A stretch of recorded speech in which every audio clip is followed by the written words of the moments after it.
ঘিস নদীর বুকে আমরা মস্তি করছি, হেভি এনজয়মেন্ট হচ্ছে, দারুণ লাগছে। এখানে খেলা চলছে, এই ক্যামেরা থেকে প্রচন্ড গরম, কিন্তু নদীর জলে ডুবে ব্যাপক মজা লাগছে। যদিও ডুবিনি, এখন একটু আগে ডুবেছিলাম, এখন উঠে পড়েছি। এখন এই চেয়ারে বসে আছি আমরা, এরা এখন এখানে বসে আছে। বাট পুরো ন্যাচারাল জ্যাকুজি, পুরো একদম ন্যাচারাল জ্যাকুজি, দারুণ লাগছে, দারুণ। সবাইকে বলবো একবার অবশ্যই এই জায়গাটা ঘুরে যেতে।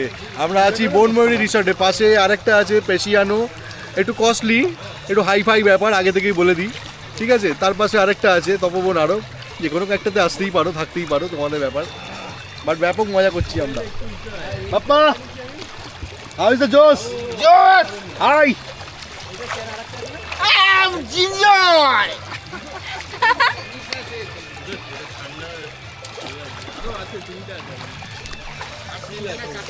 সব থেকে বড় ব্যাপার 7 মান্থস প্রেগনেন্ট, সেই অবস্থায় নিয়ে এসেছি, সেই অবস্থায় এসছি ঘোরার জন্য। এখানের জোসটা সব থেকে বেশি হাই। কলকাতা থেকে গাড়ি করে এসেছি আমরা এখানে, 14 ঘন্টা টাইম লেগেছে, মাঝে ডালখোলাতে খুব জ্যামে পড়েছিলাম। বাট যাই হোক, এসে এখানে সমস্ত ক্লান্তি দূর হয়ে গেছে, ব্যাপক এনজয় করছি।